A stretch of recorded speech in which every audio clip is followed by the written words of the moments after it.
on already. Babatunde Oshadare is a lawyer who is passionate about providing legal and commercial solutions wherever required. He has worked and advised in the delivery of various transactions across several sectors, including power, oil, gas, real estate, corporate finance, dispute resolution, and business startup advisory. He is highly emotionally intelligent and able to utilize his skill in providing bespoke solutions to clients.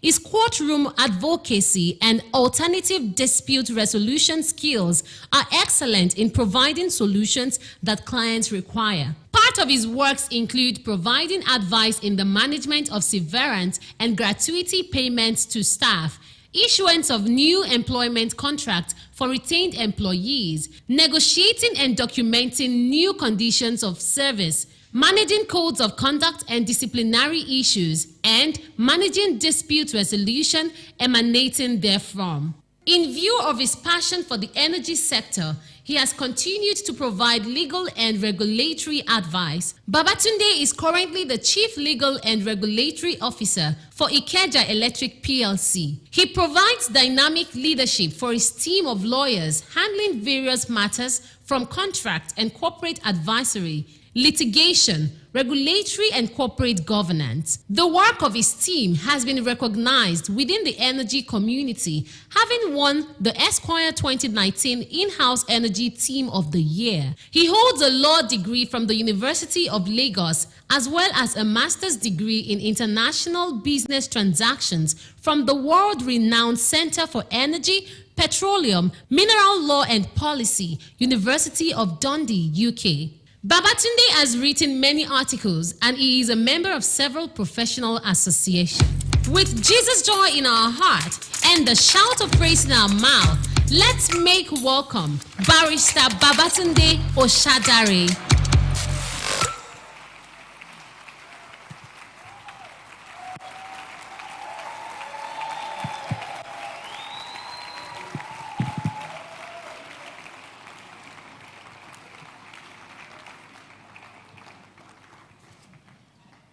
Praise the Lord. Hallelujah. Praise Jesus. Hallelujah.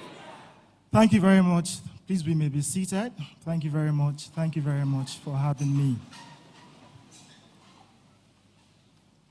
We are not of the world, but we live in the world. And it is deliberately designed that way by the Most High God. So that if we expand our capacities, we can maximize the fullness thereof in the world. Pastor talked earlier about being globally relevant. There are so many things that are happening around us in the world today that as Christians, we must be mindful of. We must be aware of these things for us to live a fulfilled life. If you remember 10 years ago, 20 years ago, 30 years ago, in your mind, just like yesterday, right? And we keep planning and planning to plan for the next 5 years, 10 years. They ask us, where do you see yourself in 10 years, in 20 years, right? A lot of us don't have that picture. And that's why it's important to have a life plan. What do you want to do? Where do you want to be? Where is your source? What are the things you want to become? Organizations have 100-year plans. Countries have 100-year plan, right? Nigeria as well, I believe we have 200-year plan. God will help us. So this morning, beyond church, there are other pillars of the society. I mean, we talk about church, religion, culture, politics, the marketplace, business. These are other pillars of the society. And that's why for me this morning, I'm very deeply inspired by what I have seen in this church, where we are talking about businesses, investments, we are talking about medicals, health issues, finance issues, empowering people. For me, I am deeply inspired. And that's why you should not take what you have for granted. You shouldn't. They say that familiarity does what? It breeds contempt. Mike Murdoch would say that it's the anointing that you respect, that you what? That you attract. Very critical. And that's why for me this morning, I would like to specially recognize and appreciate the man of God, our Daddy Gio.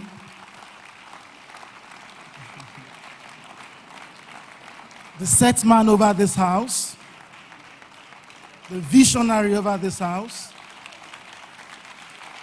Please celebrate him. Please celebrate him.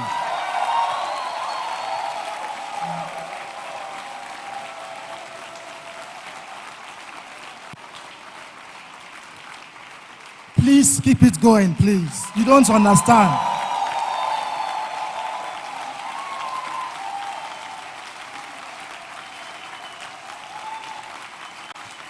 Thank you very much.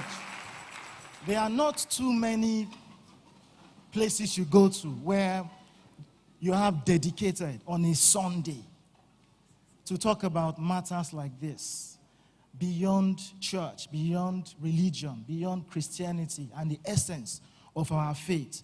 Today we are talking about legal issues. Last week it was medical. There are not too many places you go to. And that's because the visionary understands the importance of empowering the people to go into what? The world. And do what? Maximize, conquer, take dominion, expand, multiply. That is the injunction of God.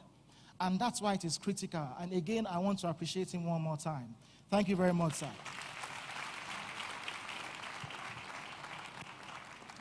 And of course, I also want to appreciate Pastor Adenike Emmanuel, also for the support. That because without her, I strongly believe that the greatness that you see today would not have manifested that much. And that's critically important in the life of any man. Our daddy was 50. He's come here to appreciate the entire family and how far the wife has been supportive. Very inspirational. And the Bible says that one will conquer 1,000 and two will do what? And it is even more critical in geometric proportion in the institution of marriage. It's not something that we should take for granted. Thank you very much. I'd also like to especially appreciate the legal department. My learned colleagues, where are they? Thank you very much for inviting me to talk about today issues around contracts. It is very timely, very critical, very important at a time like this that people are aware and knowledgeable about the importance of contracts. Before we go into the issues around contracts in the place of work, I'm going to talk very briefly about some foundational matters. And I'm also very excited this morning that Pastor has done an awesome job in the first service about these foundational matters. And if you are not here in the first service, I want to beg you, please help yourself to listen to that message, because it's part of what we are going to be building on in this second service, talking about contracts. Today, we say that the world has changed, or that the world is changing. What is changing about the world? The world of 50 years ago is not the same world of today. A lot has changed. Globalization. The world has become what? A small village where people can move from one border to another border. Like Pastor said earlier, you can be in this location and then you are what? You are globally relevant. Whether it's in place of work where you do not have to be there physically to work and earn a living, or whether it's in a place of advisory or freelancing, whatever it is, the world has become borderless, in quotes. And that's why, like you said, whatever it is you can do to remove the limitations created by man, please do so. It is very important. Now, as the world is advancing, we had the first industrial revolution, now to the fourth industrial revolution, so many things have changed, right? But there's continuous advancements in technology, which is aiding globalization. You can send a tweet now, and somebody in the farthest corner of the world is responding. You are engaging to just one little message. It is very, very critical, very important that we are abreast of these issues. In the world of work, it's also affected because the ease with which people can move around today, right, is also affecting the world of work that we used to know. Very important. Pastor talked about Japa, the Japa movement. It is real. That is one of the major challenges today of every HR practitioner. Thinking about, oh, my staff are leaving. My staff are leaving. Where am I going to get replacements? But the truth of the matter is that it's not everybody that is entering into the Japa movement. For so many reasons, like Pastor said earlier, people Japa for various reasons, economic, health, whatever, so many reasons. But the point is that that also creates opportunity for people, right, to take up opportunities being left by others, right? But the question then is, are we ready? Are we ready? As employers, for us to be relevant, to be competitively relevant, we must continue to adapt and find new ways of doing business, find new ways of running our organization to be a lot more competitive. Competitive, not against your fellow business in the same industry. You want to have the market share in that industry. That's fantastic. But even beyond that, you also want to be competitively positioned so that what? You can attract the best of talents. And beyond attracting the best of talents, you also want to be able to retain them. In the banking industry today, IT talent is a big issue. Why? Because they are all leaving for so many reasons. In the health sector, the doctors, they are all leaving. Why? You go to hospitals today and you hardly find experienced people to attend to you. It is real. The challenge is real. So that competitive advantage, we must, whether as employer or as employee, we must be positioned to take advantage. The space is irrelevant. Whether you're in Nigeria or Kenya, wherever you are, that space is irrelevant. The issue is whether you are globally relevant, whether you can play on that global stage. As employees, one of the key things that you must do is to what? Expose yourself with knowledge. And that's why all of the series and teachings in this house, you should not take it for granted. People pay to get those things, but largely it is free. Maybe because it is free, some of us don't appreciate it because it doesn't cost us anything. But if you ask Pastor, it has cost him influence, reputation, to be able to attract people to come to this house. And he has built that influence over the years. It didn't just start today. So we should not take it for granted. Expose yourself to knowledge. Skill up. Skill up. Whatever industry that you play, whatever your profession, trade, lawyer, medical, businessman, you can learn new skills. One of the dangers of today, of the world, is ability to unlearn things that we have been, forced to learn while we were growing up. To unlearn those things and open yourself to learn new things, new ways of doing business, new ways of learning, new ways of providing a service. Very, very important. That way, you can become relevant. You can become competitive in all that you do. Now, I wouldn't talk so much about the Japa movement because Pastor already dealt with that excellently well, right? And it is the reality of today. And the fact that we need to position ourselves in relevance to be able to take up opportunities. They said that opportunity must be taken up what? In the lifetime of that opportunity. After it goes, then you must wait for that opportunity cycle to come back again. Are we together? Hello, church, are we together? All right, just follow me. We're going on an exciting journey this morning. So, we talk about skilling up. And after you have skilled up, you are brilliant, intelligent, resourceful. Are you marketable? Employability skills. It is hard work to get a job or a good job. It is hard work. For some people, you get it on a platter of gold. Somebody will just write a note. Oh yeah, go and meet Senator so and so. And then you are in. With contract or without contract, you are in the system. But it is a skill that must also be developed to be able to get good positions. And how do you do that? You have already skilled up. you are knowledgeable, you are brilliant. You now need to market yourself. How would people know that you play in a particular space? How would they know if you don't market? Right? Some people don't even have CVs, resumes. They don't have. Oh, can you send me your CV? Can I get it in the next 10 minutes or 1 hour? They say, oh, sorry, sir. When I get home, I will go and write it. I will go and, okay, are you really ready? Are you really ready? You don't have professional profiles. Nobody knows what you do. Nobody knows.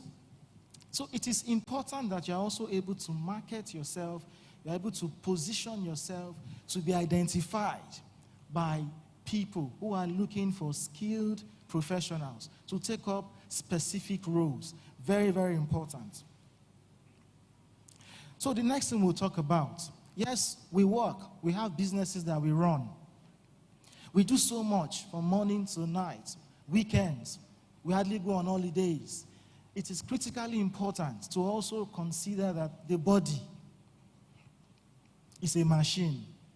If you don't service it well, if you don't maintain it well, it will collapse, just like any car or any machine that is not maintained. And so it is important to consider in all that we do, the place of work and the place out of work, work-life balance. It's very common today, but how many people actually take out time to take importance or to make it important, to also balance things that are outside of their professional calling? A lot of time, where are you? Oh, I'm at work.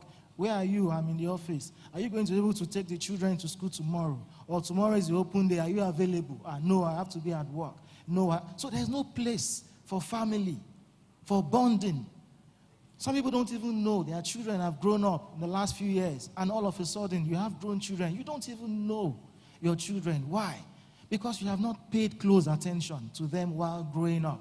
And so that's very, very, very important. For spouses, very critical that you don't take relationship, friends and family for granted. It's also very, very important.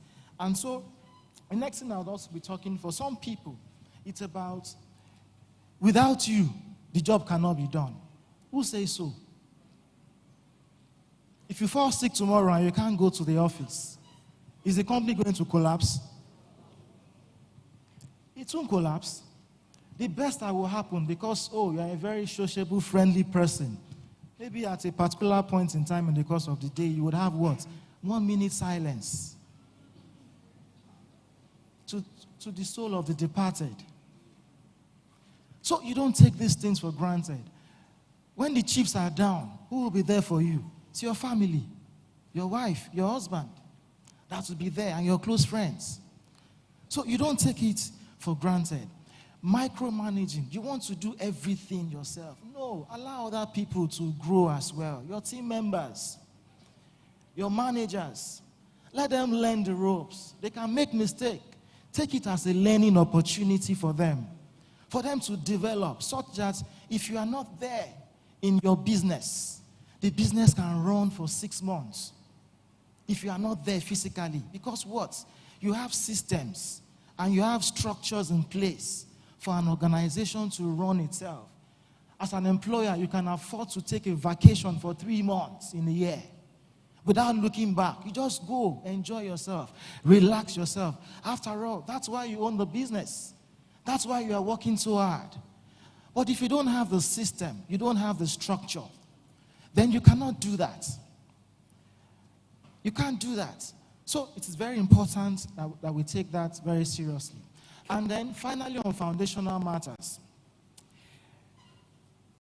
A lot of us say the reason that we work is what? It's for my family. It's for my children. I want to give them what? The best education. I want them to have a good life. We are building wealth for our family. That is very important. The Bible says that a good man, a good woman will do what? He will leave an inheritance. Not just for his what? Not just for his children, but for his children's children. That also takes a great deal of skill for you to be able to do that. A great deal of skill. So anything can happen, an unforeseen event.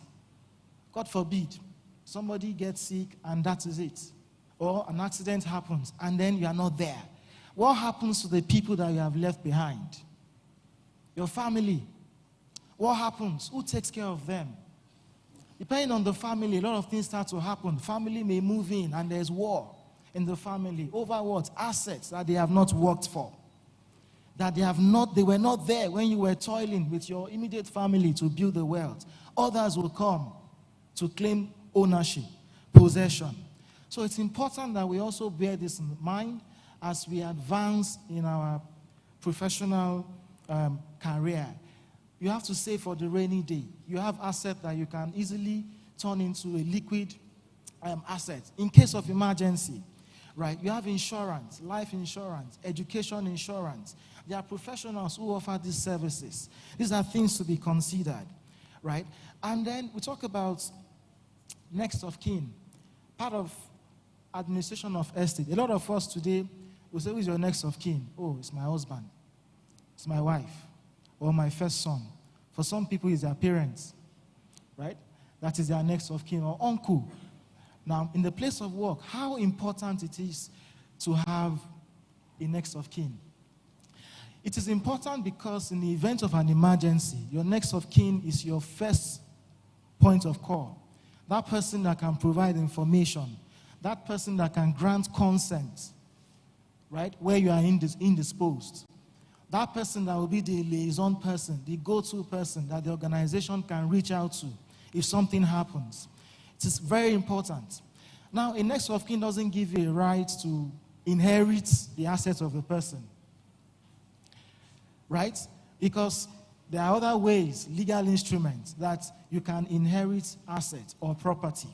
Now, some organizations would allow, if there are entitlements to be paid off to family members, some organizations are liberal to want to pay to a next of kin. And that's why, as part of the pack of HR documents, some organizations would ask you, who is your next of kin? If something happens, how would you want us to disburse your entitlements, right? Some employees will say, oh, give 50% to my wife, 70% to my wife, my mother, 10%. Some organizations are that flexible.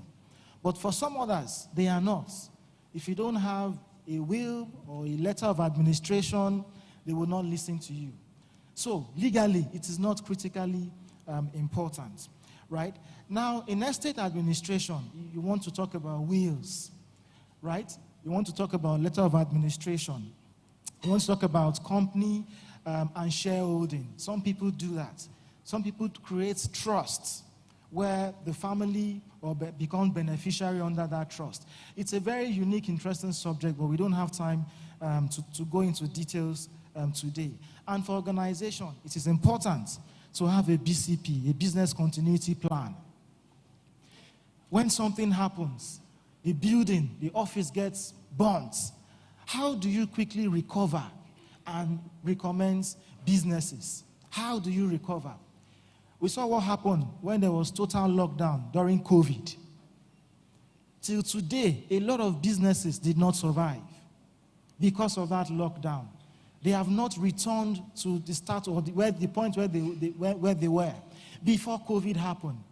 At the same time, some people took advantage of COVID. Why? Because they were ready, they were prepared for that time. Zoom, typical example. Offices, started having meetings and all that via Zoom while employees were at home, and they were able to function and have the organization run remotely.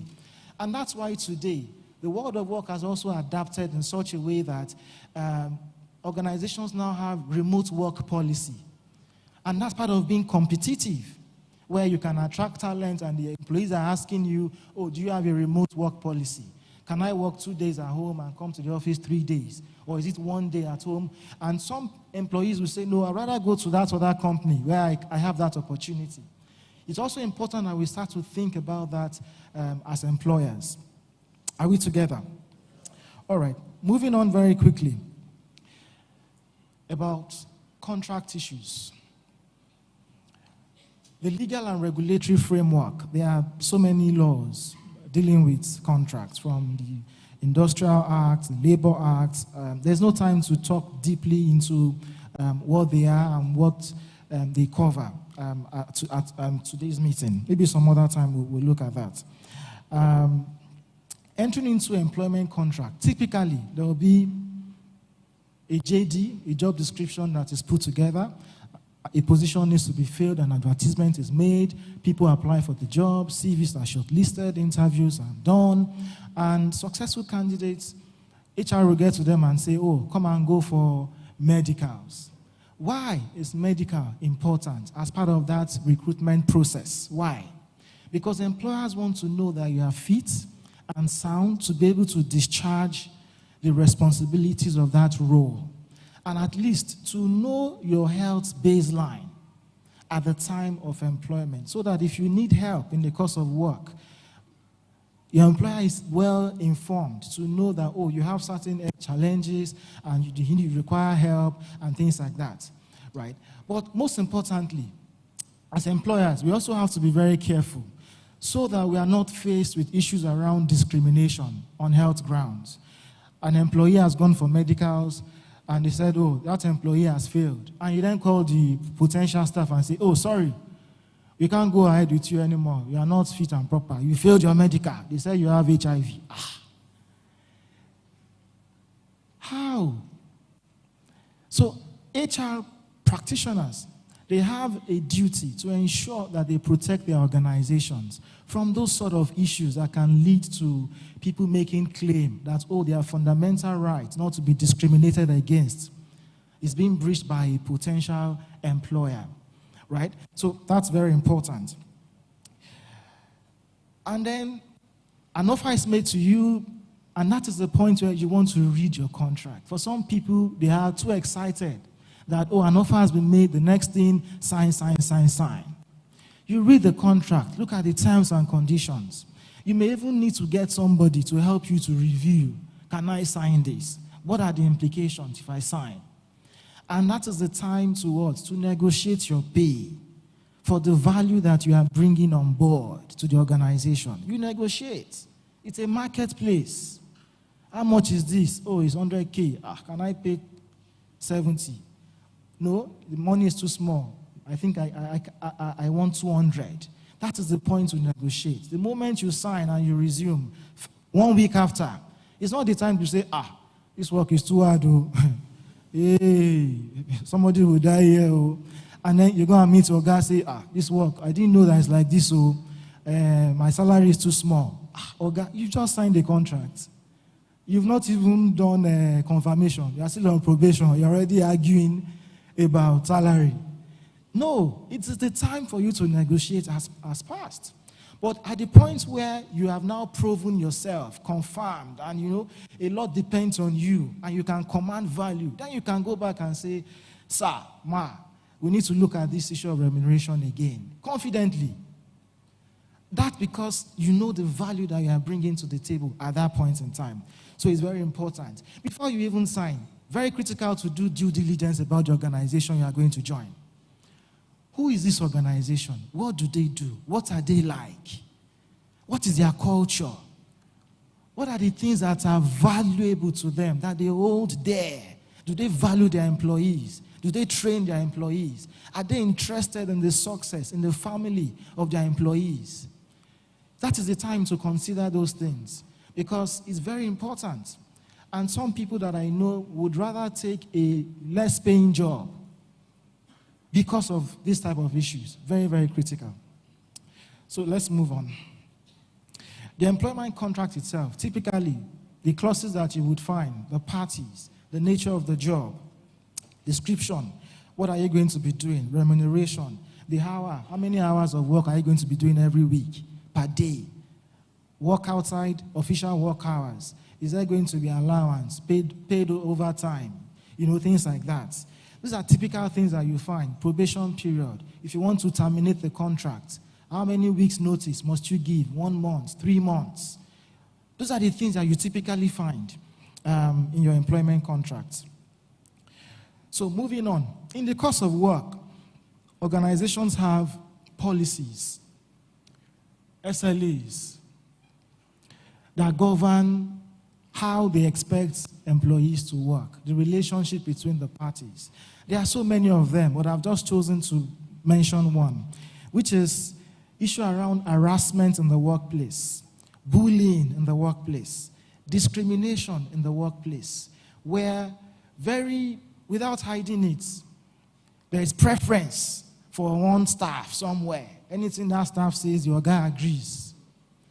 And somebody else is talking, will you shut up? What do you know? Right? In the place of work, a line manager sees a subordinate and says, come here. Why are you working like that? I think you're supposed to be working anyhow in this office, shaking everything. Brotherly, in the place of work, that is harassment. That is harassment. And as employers, we have a duty to all employees, even to the company that we own, the organization. We have a duty to put in place protective measures to guard against things like that. If somebody leaves the organization having felt bullied, before they come to work, they are fidgeting. Hey, I'm going to work today again. What am I going to meet? And they get to work, they are trying to sneak into their office. Why? Someone said you should not go to a place or work in a place where you are not celebrated. You shouldn't. If you work in such an environment, perhaps it's time for you to consider leaving. Go to a place where you can flourish, where you are encouraged to maximize your best, where you are encouraged to make mistakes and learn from that mistake and become better the following day. That is the kind of environment you want. Employers also have a duty to ensure that type of environment exists. If you don't, you will be held liable in vicarious liability, where if an employee leaves and says, I was bullied or sexually harassed, I didn't feel safe going to work anymore, and so that amounts to unfair dismissal, unlawful dismissal, and they are claiming compensation, damages against the company. It's not the MD, the owner of the company, that offended. It's one of the managers that did so. But because the employer did not do anything, that employer will be vicariously liable to pay compensation to that type of employee who feels aggrieved and had to leave that organization. Are we together? So let's go. In every relationship, sometimes there's time to say bye-bye. And this is very critical, very important for this discussion. And there are many ways in the place of work. An employee, you have a right to leave by exercising what is in your contract. You resign. You terminate your relationship with your employer. The employer also has the right, opportunity, to terminate and say, sorry, I don't think we can continue to work for various reasons, right? And the relationship comes to an end. It can be resignation, it can be redundancy because things are not looking good or your role has become redundant and you need to go.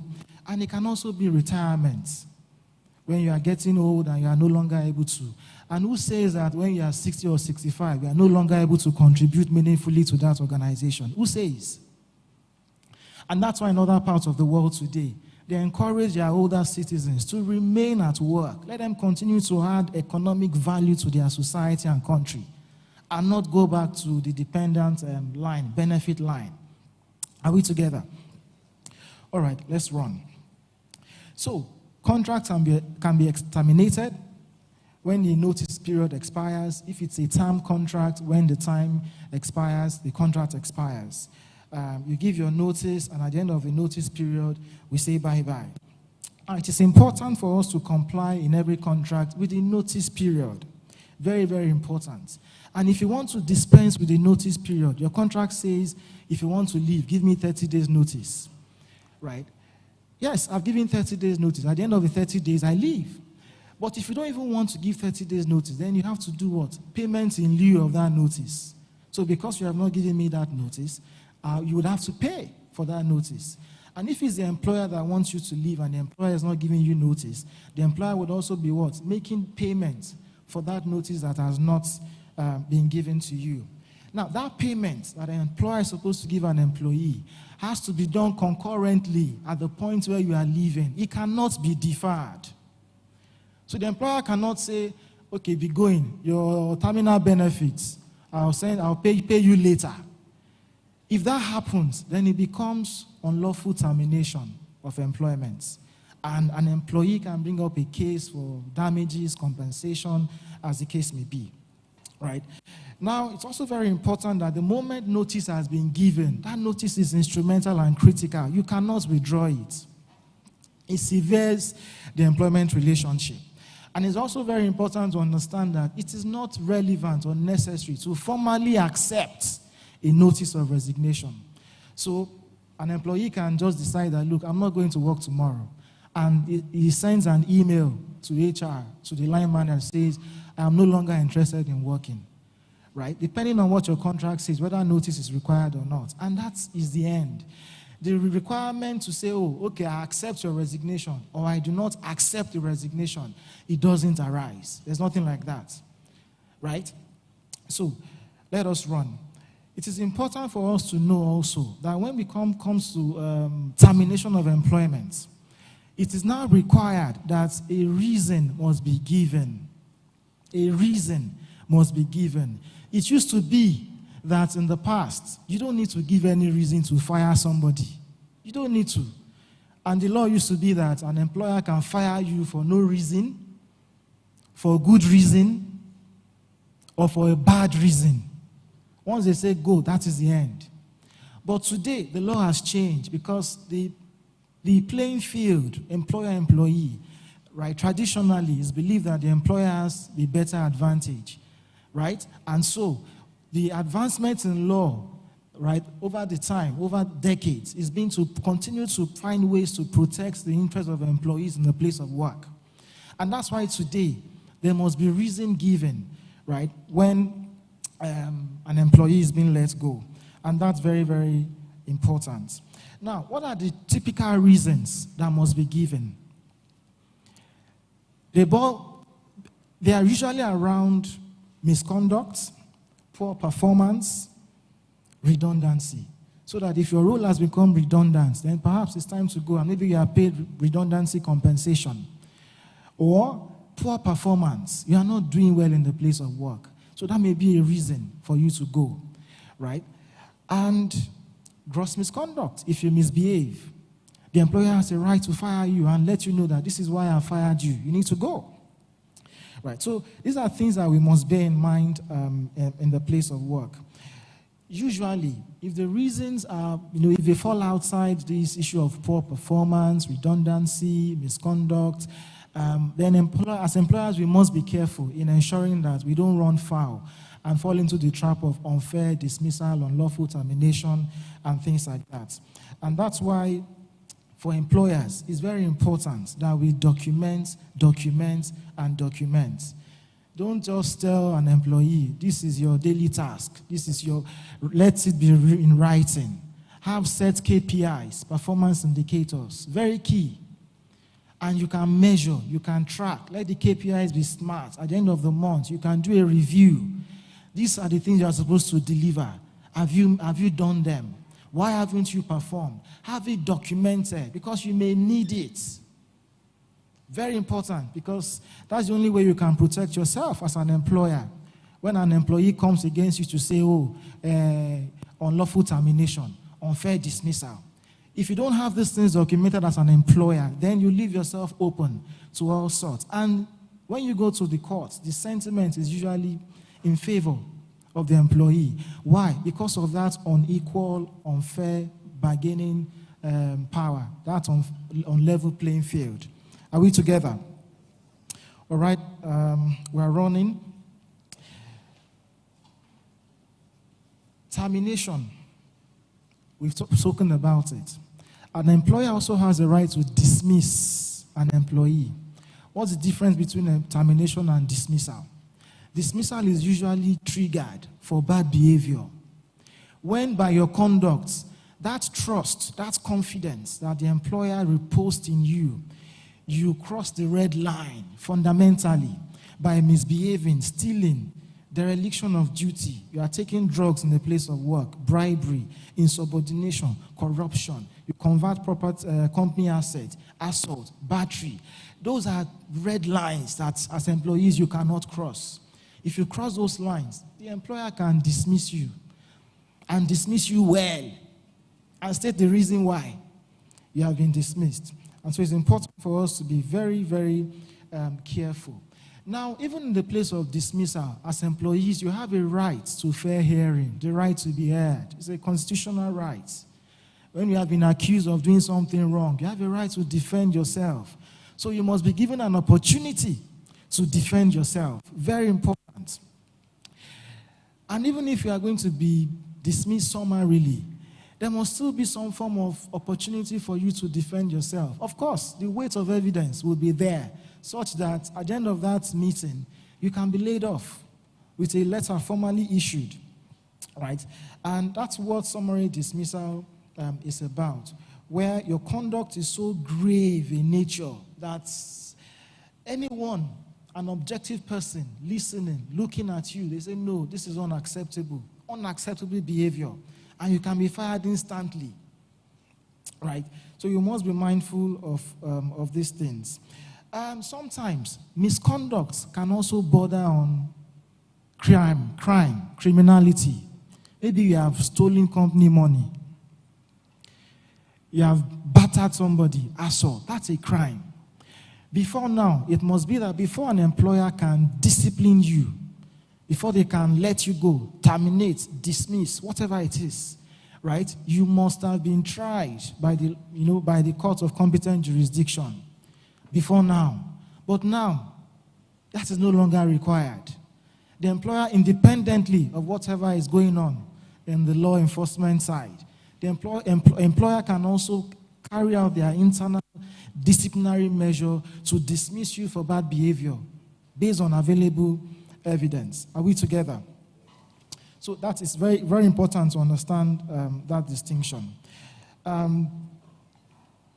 Like I mentioned earlier, an employee must be given a right to be heard. Okay, these are the things that you have done.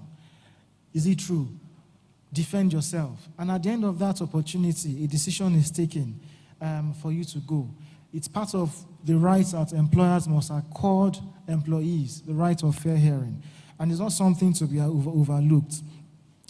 Now, in crafting a dismissal letter, or even a termination letter, because you must state a reason, you then must be careful in how you state that reason, because of the recognized reasons that you must give, right? The reasons must what? They must be justifiable.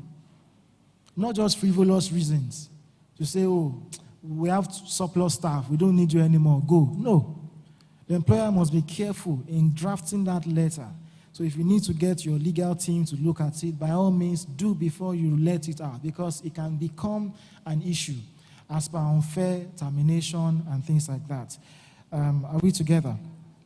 Now, it also happens in the place of work where the environment is so toxic. Toxic environment, where an employee no longer feels safe, no longer feels comfortable.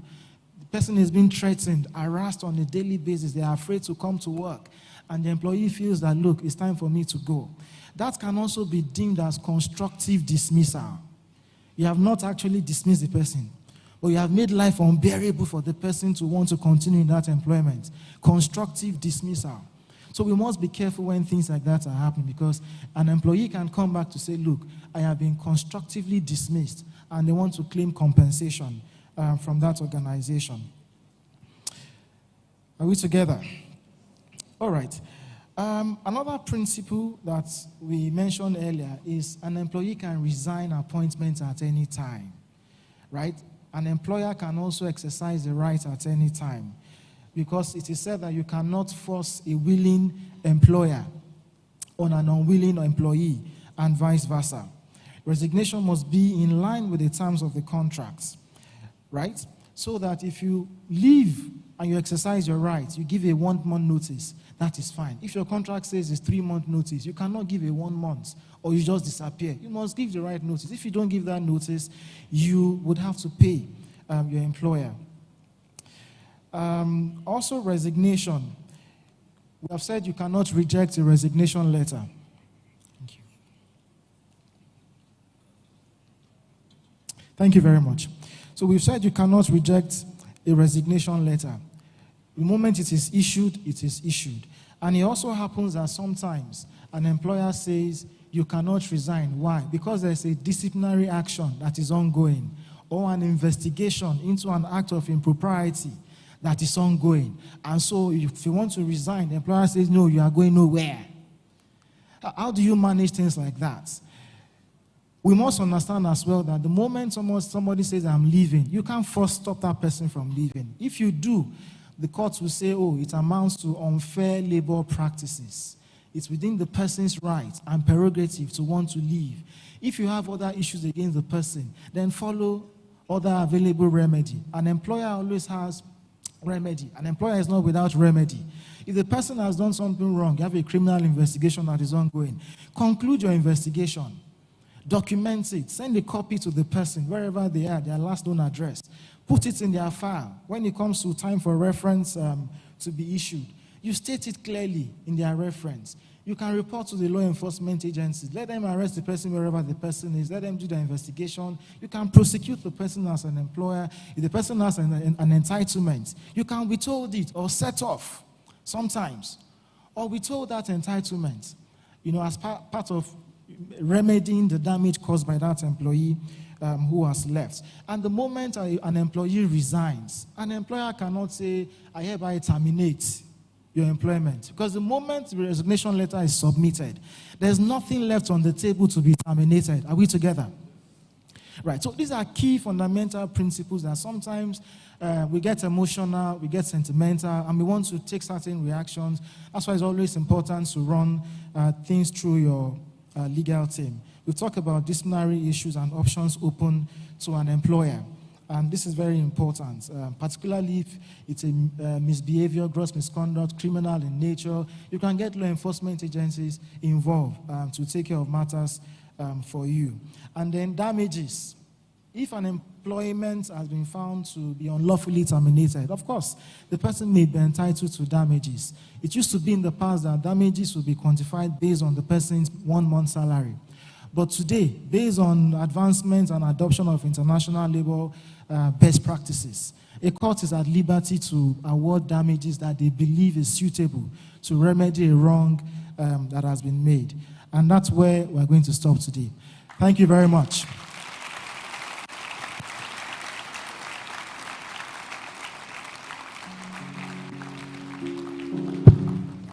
So, like our daddy said earlier, if you have questions, it's the expectation that you have written them down. Such that if we can't take them today, Wednesday service is there for us to address all the concerns, all the issues. God bless you real good. Thank you, sir, for having me, sir. Thank you so much. Thank you.